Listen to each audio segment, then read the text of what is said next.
Good morning, good afternoon, and good evening. Victoria Morrissey here, and I'm very excited to talk to you today about a topic near and dear to my heart. In this critical time, how do we reclaim and reinvent our humanity? We have been pushed from a 3D into a 2D world that feels exceptionally flat. And what I would like to share with you today are some of the learnings that I have, both personally and as a marketer, as we move forward into the next era of normal. As the longest serving First Lady of the United States, Eleanor Roosevelt can certainly be considered a political figure, but I would argue that her role as diplomat and activist was even more significant, with a long-lasting impact that continues to this day. She was widely respected across party lines because she saw and championed the beauty in everyone. And while her impact was enormous, she saw the work of achieving a more just, fair, and good society as a matter of the small stuff. You see, when she was asked where that important work begins, her answer was quite simple. In small places close to home, so close and so small that they cannot be seen on any maps of the world. Without concerted citizen action to uphold them close to home, we shall look in vain for progress in the larger world. I've long loved this quote, and it's particularly interesting to read now, especially that second line, in small places close to home. When I consider the past 8 months, close to home is an understatement, because I've spent all of this time, like most of you, I would imagine, not just close to my home, but actually inside it, from morning to night, day after day, season after season after season. My husband, my adult children, and my new puppies have all been here too, every single minute of every single day, all of us. And we're coming up on almost 250 days inside this house, this small place. And before the pandemic hit, I would have told you that my family was my whole world. And I would, of course, been speaking figuratively. But now my family has literally become my whole world. It's about as close as it gets over here. And it turns out that Our Lady Eleanor was right. This small place is the ultimate testing ground for basic decency and goodness.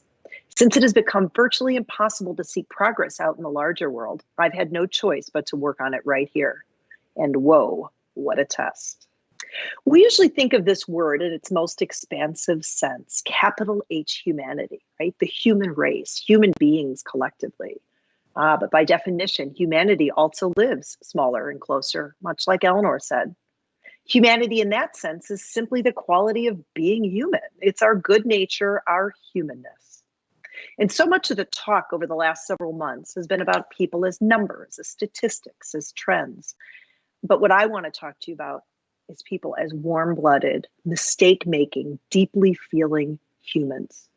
It's about seeing in each other what we recognize in ourselves, our complicated, wonderful, fragile, mighty humanness.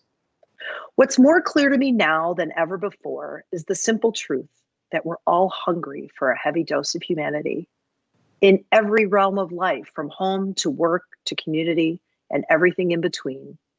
Because you see, things are better, more meaningful when our humanity, our humanness is just dialed way up. And now, since the world broke, we have a chance to reevaluate it all, to reimagine and maybe even reinvent a better and brighter way forward.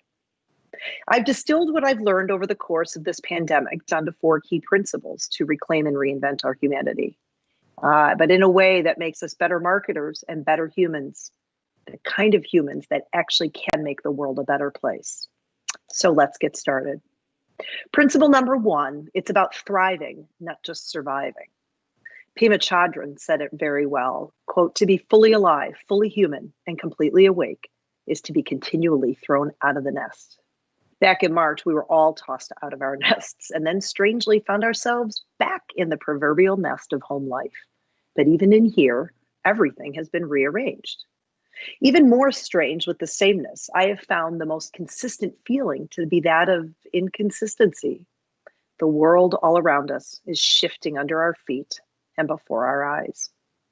And amidst the uncertainty, the complexity, and the struggles and the grief, everywhere I look, there are silver linings. COVID blessings, you might say. Bright, shiny rays of light, the great unexpected gifts of this time we never knew we needed or actually knew we were missing. These new circumstances have forced me and my teams to try new things. We've had to find ways to connect, to collaborate. We've had to get a little scrappier and a lot more comfortable with a test and learn mentality. I like to say that we've become fluent at adapting. Back in March, Augustine Fuentes, an evolutionary anthropologist at the University of Notre Dame, wrote this in the New Yorker, quote, "What is so important to humanity is connection.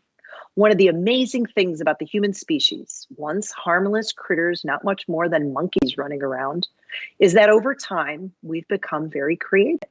We've adapted to survive. That's why people will rely on now. Coming up with incredibly imaginative ways to find connections, even when they're not in the same physical space together." Incredibly imaginative ways to find connections. I love that. Because one of the things I'm most proud of is all the incredibly imaginative ways we found to connect as a team. Early on, after it was clear that we weren't going to be together in person anytime soon, I started doing regular town halls. This gave me a chance to set a clear path forward, to provide transparency and reassurance during a time when everything felt fragile. And maybe just so we could hear and see each other. My team and I talked frequently about the state of things, and we got into the habit of all sharing our COVID blessings. Moments where we could see each other, not just as colleagues, but as living, breathing humans, all unified by similar circumstances. We dropped the formal clothes and personas, but we paid extra attention to our words, which have become so important in this 2D world. You see, in many ways, words are all we have right now. We found pockets of positivity and levity, and these are the fleeting moments that I believe will amount to lasting connections. We did a survey to understand how this new world of work was, well, working. And the positive responses were overwhelming and encouraging. 95% of the people in our group said they were able to support our customers while moving to a remote work environment. 93% feel supported in their efforts to adapt. And 92% said they intended to stay with the company for at least 12 months. The positive responses were really breathtaking and incredibly motivating to me. It is a true testament to the fact that we are all becoming fluent in adapting. I guess it all just boils down to asking, how are you? And actually pausing long enough to hear the answer, the real raw answer. These past 8 months have taught me the importance of really asking this question. So now I ask, and I mean it, and I listen. And I'm able to change my behavior on the spot. In the end, we calibrate and we pick up one another's slack. I'd like to think we thrive. This small act of connecting on a human level has transformed my days and improved the way I lead, and it's among the things I count as one of my most precious COVID blessings. So once we commit to thriving, we must understand the critical truth about the people around us and those who we serve, which brings me to principle 2. Professionals are people first. The world of B2B has long been seen as the less human counterpart to the world of B2C. And I get it, I really do. Even from a marketing perspective, we don't frequently use those superhuman words like insight or emotion or behavior change in the land of B2B. It's just easier to forget when we pretend that the businesses we're talking about aren't in fact composed of a whole bunch of real live thinking, breathing, feeling humans. Every day of this pandemic has been filled with reminders of the truth that we are all just people with real complicated lives doing work. And ironically, this is exactly the stuff that makes us better and more empathetic marketers. And these daily reminders, this hyper transparency and human honesty have helped shift the way I see our customers too. Even before the crisis, several bodies of research show that the majority of global consumers, they feel companies have lost touch with the human element of customer experience. But now here we are in this touchless, distanced digital world. And it's on us to find ways to make our customers' interactions with us as packed with humanity as is well humanly possible. This past May, we ran a campaign that wasn't focused on selling or renting or servicing our powerful yellow iron. It was a campaign that had one single human purpose: to say thank you. Thank you to the owners and the operators and all those workers who keep things running and progress happening.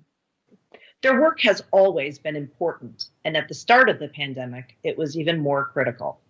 They had to keep working as the rest of the world shut down. But rather than me telling you about it, let me show you exactly how we said thank you. Emptiness. It's a dark, uncertain feeling. It's a primal fear, but it's not our reality and will not be our fate, because there are people out there who fight it every day. Though most of us are in isolation, staying out of harm's way, there are others working hard to make sure the rest of us can stay home, stay safe, stay connected, and stay happy. Thanks to the people who put food on the shelves, and thanks to the people who keep things moving. Thanks to the people who keep the lights on, and those who stand ready to do their part when they can.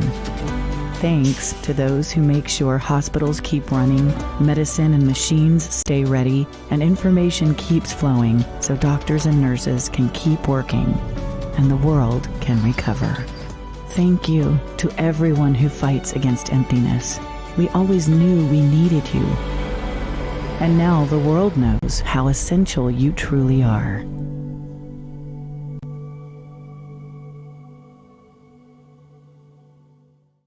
Across this country, on billboards and radio stations and broadcast channels and truck stops, we said thank you.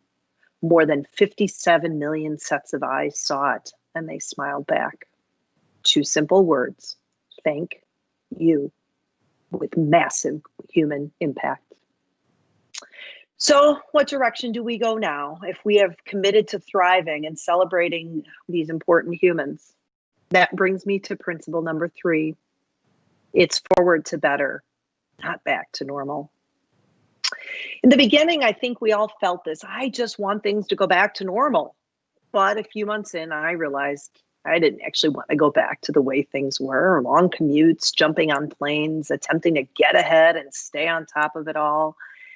Recent research shows that 3 in 4 people in B2B decision-making roles do not want to go back to the way things were. Most people prefer this new world of work with, less time on planes and commuting, and they've become increasingly comfortable doing business digitally. Habits only take 30 days to change, and we're well beyond that at this point now. So if we assume that the way work works is altered, then it seems we must ask ourselves, what other new habits can we carry forward as we move into the next normal? The big question for us as marketers is this: how do we respond to changing dynamics to make what's coming better than what was, especially when face-to-face becomes part of the mix again? At CAT, we're responding with humanity. We're responding with care, and we're responding with action that actually makes a difference. And we're celebrating those who are doing that work. The CAT Foundation has done a great deal over the many years, and especially this year.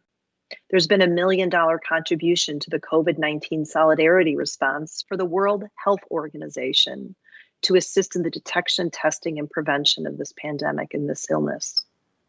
And through our Feed America Global Food Bank, Caterpillar has donated over $1.75 million to support the COVID Response Fund and help emergency food boxes in communities hardest hit, especially by school closures. Example number 2, we've provided masks for essential care workers. You see, the company behind CAT Workwear ramped up production of masks for essential workers. We gave $15,000 to local medical workers and $250,000 for our own frontline employees. And finally, the little tugboat that could, or the big tugboat that could, powering the USNS Comfort. New York City was the first U.S. epicenter of COVID-19 and needed additional hospital beds ASAP. I know that probably feels like a long time ago, and it was. Our dealer, Foley Cat, and its customer, McAllister Towing, they got to work, towing in the USNS Comfort into New York Harbor, all powered by Cat engines. Little things, one at a time, that add up to so much. So now that we're committed to thriving, we recognize the power of the people, and we're looking forward. How do we wrap up with the human element? And that brings me to my 4th and final principle. H to H matters more than F to F.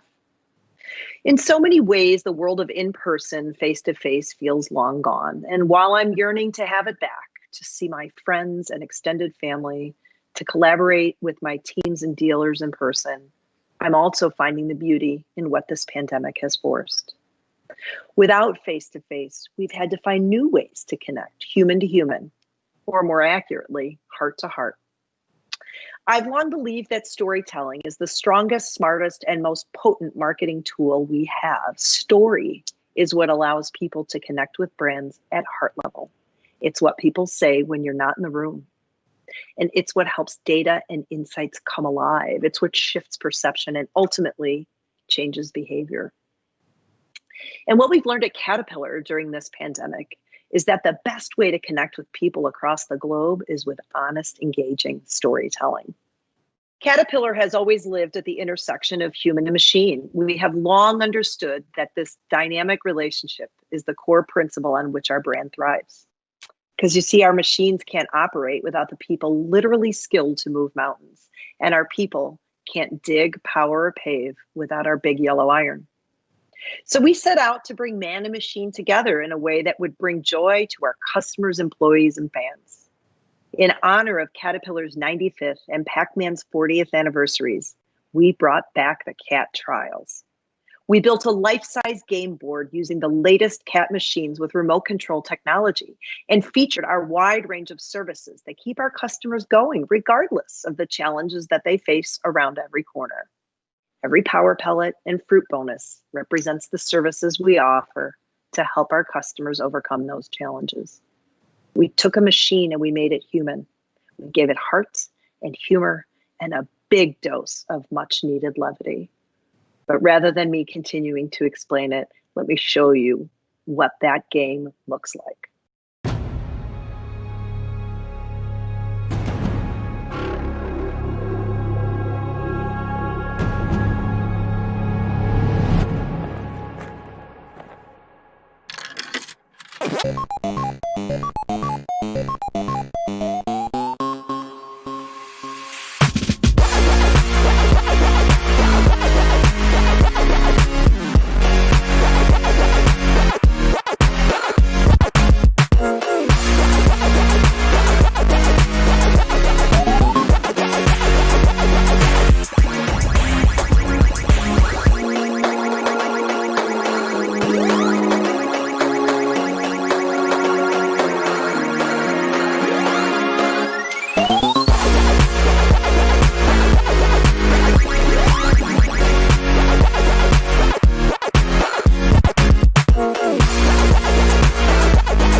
This entertaining and highly effective work generated more than 10 million views globally in less than 3 weeks, and another 10 million views of the previous 8 trials. It was featured in over 900 media outlets globally, delivering over 1 billion impressions via earned media, all at a media cost of a few $100,000. People gobbled it up. Employees, customers, dealers, humans in general. And we reminded ourselves of the power of finding new ways to tell our story and bring it to life in a whole range of relevant ways. We were able to surprise and delight, especially at a time when people are craving escapism and an ear-to-ear smile that had become so hard to find, while also driving real business growth. Humanity wasn't just a factor, it was the factor. So I want to end where we started, with Eleanor. When asked by Frank Sinatra what single word she would like to offer as encouragement to the 25 million viewers of his 1960 show, her answer was this. That one word would be hope. It's the most neglected word in our language. The challenges we are facing today, at home, at work, in our communities, in the world at large, can feel overwhelmingly large and impossible to solve. But for me, the hope of emerging from this thing in a better place than where we were when it began hinges on my own capability and capacity to stay focused on what I can meaningfully impact in those small places close to home. Because at the end of the day, we're all humans, wholehearted, whole-minded, can-do humans. And our capacity for change, growth, and evolution is baked into our operating systems. And no matter how difficult things are, there's always an opportunity to walk out into this great, big, messy, beautiful world and raise the bar to elevate our interactions, elevate our kindness, and elevate our work. Or in the words of Brene Brown, stay awkward, brave, and kind. Little by little, gesture by human gesture, I think we'll come out of this thing with a greater appreciation of each other, the people we work with, and the customers we serve. And I think we'll do it with our humanity, not only intact, but reinvented, reimagined, and wholly renewed. I, for one, am full of hope. Thank you.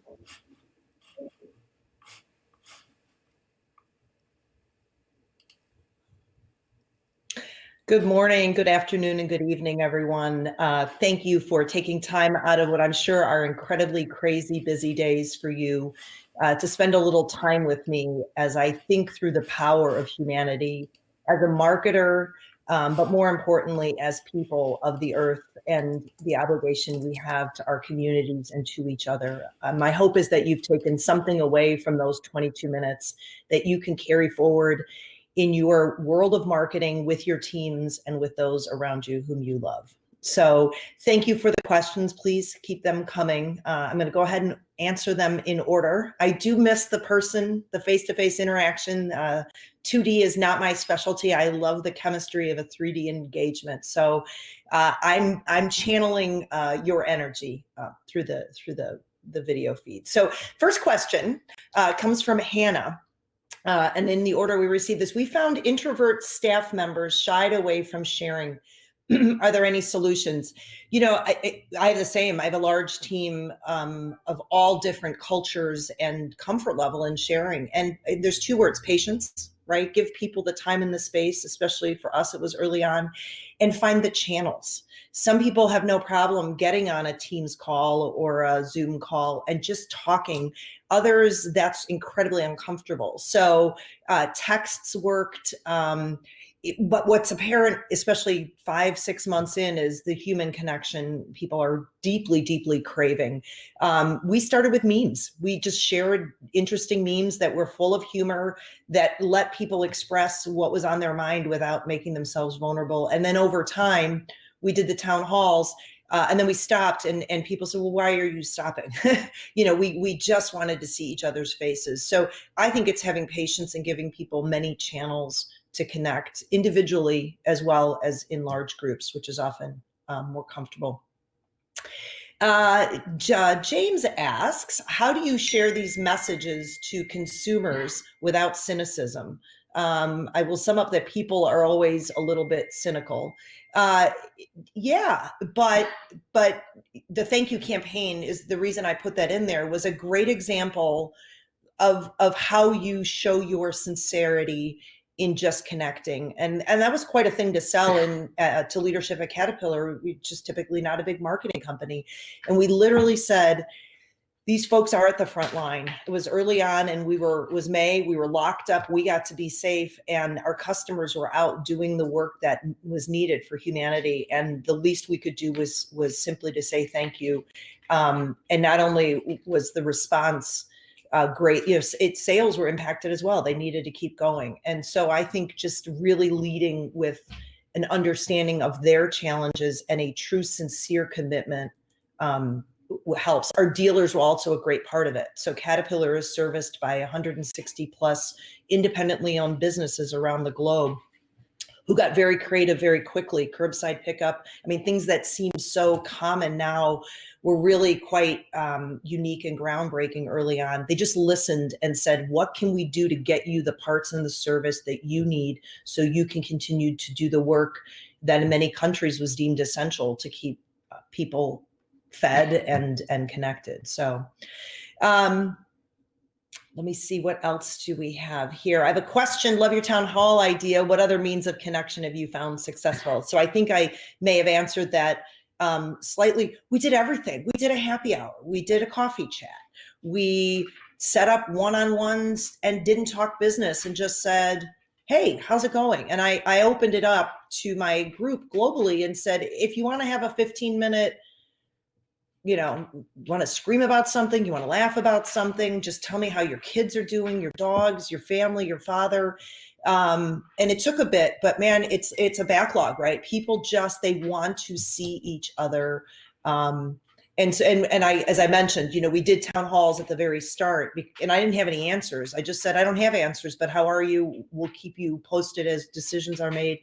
And then when decisions were made and we stopped, people said, no, keep going. You don't have to even have anything important to say. We just want to see a collective set of faces. So Caterpillar is one of the top users of Teams globally. And there was good discussion with Microsoft to expand some of the capabilities and allow for a large gallery view, just so you could see more people. And it has been very, very powerful. And people have just become, comfortable with it, I guess. Okay, James asks, how do you share these messages to consumers without, I think I've answered that one, right? The thank you note. Sorry, I'm just trying to scroll up and down. Oh, lovely, thank you. Somebody said, thank you for the uplifting talk. Is there danger in aligning to pop culture and advertising? Could that alienate customers? Sure. Caterpillar has been around for nearly 100 years. We service 24 industries. We're in literally every country in the globe. So the diversity of our customer is enormous, right? From an individual landscaper who's just started his own business to running a full mine site with hundreds of employees and equipment. And so whenever you set out to do something globally, you have to take that into account. We never started with pop culture, right? I think part of what happened was the team sat and said, what are the challenges our customers are facing? This was pre-pandemic. And it was the idea of, we spend a lot of time and money on these large, expensive pieces of iron. And again, they're not all expensive, but certainly a major investment. We got to keep them running. How do we keep them serviced? How do we, all of that. And so services is a strong area of focus for Caterpillar right now, because we can get them in the iron. The obligation we have is to keep them there and to keep them productive. Downtime is a major issue. And so back to the question on pop culture, we're celebrating our 95th anniversary this year. And we said, how can we, in an entertaining way, we wanted to break through the marketing clutter, link Caterpillar and this anniversary and celebrate the doers, the customers who actually create progress in the world, and feature the services that we offer to help them do that. And somebody said, well, what if we build the world's largest maze? I mean, a maze is a great way. Hopefully you noticed those were remote control skid steer loaders. And somebody said, well, the ultimate maze is Pac-Man. And we went, So it wasn't that somebody said pop culture. And then we put that through the filter. Would it appeal globally? Could you communicate, hopefully you noticed, without any voiceover, without a lot of words? So we didn't get into a huge translation challenge. Could you communicate the technology on the machines and the importance of services in a fun, compelling way?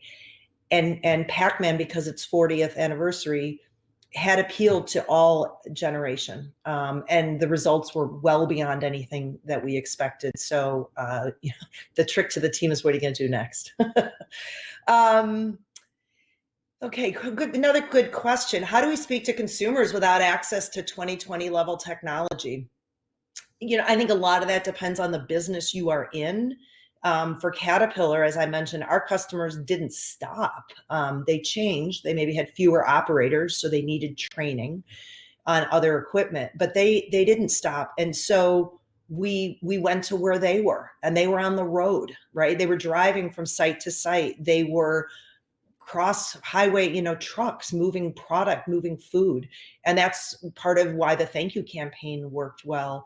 The video was online, but the billboards were, in 300 plus locations across the United States. Radio was geo-targeted. So as they drove by a dealership, just a radio spot of thank you. So we went to where they were.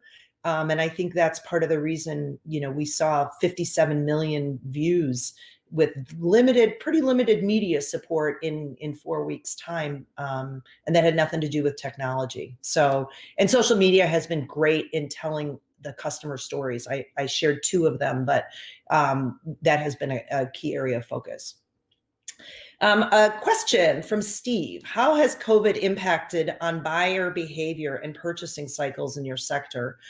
So obviously, without divulging any confidential information, Caterpillar has been impacted along with every other company. I will tell you, we didn't know what to expect either, but we did see our second quarter results be less impacted than I think the marketplace had expected. And it goes back to because the work they're doing, the infrastructure that's being built, the ore that's being mined, it didn't stop. The need for that continued.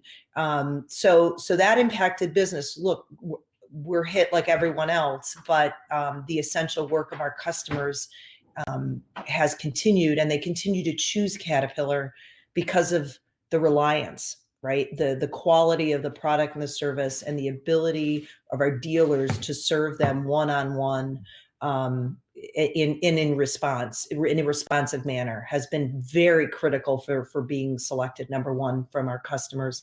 In terms of buying behavior, we've seen a major shift in digital behavior. I mean, as all of you have, Caterpillar is certainly not at the forefront of digital engagement.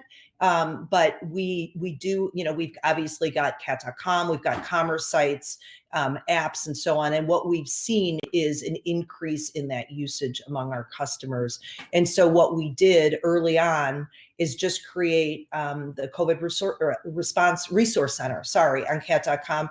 And it had 3 major components with strong traffic. The 3 major components were the apps that you had access to, the ability to find a dealer. So just locating a dealer was really important to folks.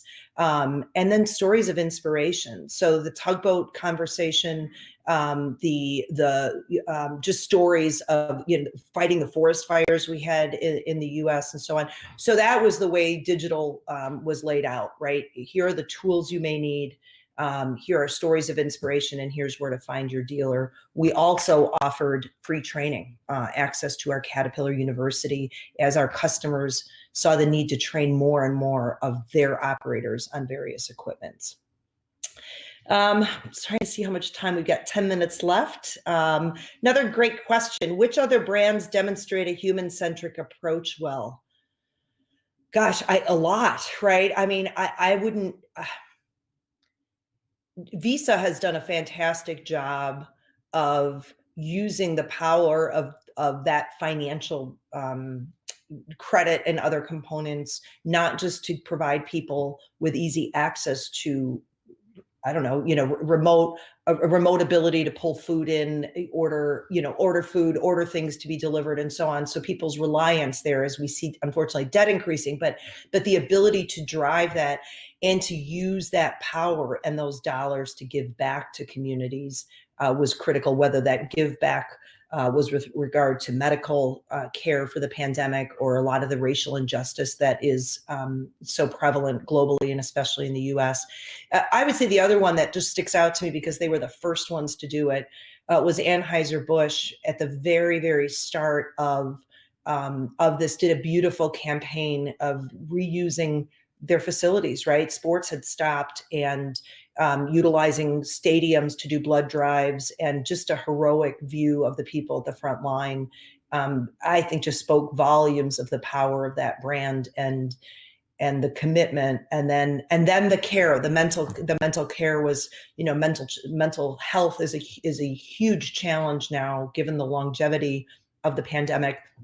And the recent campaign on the What's Up, which was a just funny and silly effort, was about checking in on your friends and giving people links to help there. So I just think they've been really at the forefront of hearing what's going on in the marketplace, what people are looking for, and linking folks, right? And letting them celebrate with their product, but linking folks to resources that are really needed. So there's a whole lot more, but those are ones that really stick out for me. And then, I would say Danone yogurt, just feeding the world, right? The commitment that they have put in place to giving a portion of sales of one of their products, and forgive me, I don't remember which one, but using that to feed humanity, given how much food is being thrown away every year. So those are just some examples of that I'm that I'm excited about. Question from Mark. At our business, we found customers are burnt out, but happy to talk one-on-one. Will that persist after the pandemic? God, I hope so. This is one of those things that we've coined the COVID blessings, right? We spend so much time talking about the isolation and the difficulty, and it got to me the other week pretty hard. But what we have realized is the power of human connection that we maybe took for granted before. We just kind of always assumed we could get in a car or drive somewhere, and now we can't. And getting creative and feeling the emotion, I think people aren't going to want to let that go. I said to the team, what do we fiercely want to hold on to? And, the town halls and the one-on-one, I do a weekly check-in with the team, and we're not allowed to talk about work, and we wear funny hats, and we have dogs on our laps and stuff. So I think that idea, that's maybe not always one-on-one, we're not going to lose that. We're not going to lose that. We're going to continue to look for human interaction. And that's why this speech, the idea of humanity, was just so front and center. We need to celebrate the imperfections, right? That's what makes us human, but also makes us deeply feeling and incredibly empathetic to each other. So no, we've seen a huge increase in our call center, and have, from a business standpoint, retrained our staff in a lot of that, not just answering their business questions, but just listening. How are you? How are you? We've started to just say, how are you? And it's shocking how many people will just unload when you ask them that now. So I guess long-winded, don't lose your vulnerability to all of you. Be open. Be awkward, brave, and kind, as Brene Brown says. And it starts with your leader. Set the example for your team. Show your weakness, show your vulnerability, show what you struggle with, and people will open, and you will do more good than you ever could in a business point of view. Okay. Good question. Our mental health is so dependent on the environment. What steps should we take, especially in necessary industries like construction? I'm not sure what the question on the mental health is dependent on the environment in terms of what that has to do with construction. I will tell you, we did a webinar series this summer, I don't remember the exact month, that had an average view time of 13 minutes, which is well beyond, I think, what most people spend on the internet. And it was about the rise of mental health and suicide in the construction industry, and that it is it's not just in construction, it's across the board, as you all know. But that was the commitment, is to tackle and to just listen and to say, what's happening? Where is that stress coming from? What can we do to help? And guiding people to resources. I think that's the best thing we can do. Open your heart and your channel of communication, and be diligent and repetitive about linking people to the whole host of resources that now exist. Similar to the early question I got about having an introverted employee who wasn't as comfortable sharing. It's the same with people struggling with challenges, and probably more so. Some really open to talking about it, others suffering in silence. And so I think part of our obligation is to find multiple channels for people to reach out and to get help, and to take the time to understand what's actually causing that. Okay, somebody said prioritize the environment. I'm not sure. CNT, prioritize the environment. Not sure if that's a question. So if it is, please, if you could provide a bit more clarification, I would be happy. Oh, sorry, part of the previous question. Yeah, and I'm quite honestly, I wish, I'm not I don't have a crystal ball. That's what I tell my team all the time. I said, hang on, let me check my fuzzy crystal ball. None of us know. None of us know what's coming next. But what I will share with you is the idea of mental health and the struggles of isolation will be with us for some time, if not, my hope is a permanent increased visibility to that challenge. We're probably, at least in North America, we're in our homes for the foreseeable number of months, and other parts of the world as well. And so we must figure out ways through the dark winter to stay connected and to help lift each other up. But there will be lasting impacts to that. And so I think as marketers and as business people of the world, and the commitment to that humanity, what can each of us do in credible ways to continue to have those fearless conversations, not to solve, but to make it okay to talk about? Because if you think about marketing, it's about a conversation. That's all marketing is. It's about having the right conversation at the right time based on a customer's needs. And their needs might be incredibly disconnected from business. So how do we continue to expand that conversation, I think is really what's on all of us as marketers. That's it. No other questions that are in the queue. If you have some, please send them to the team. I'll be happy to follow up and answer them via email. I greatly appreciate your time. Thank you for giving me those precious moments of the day. I hope you have taken something away, not just professionally, but personally.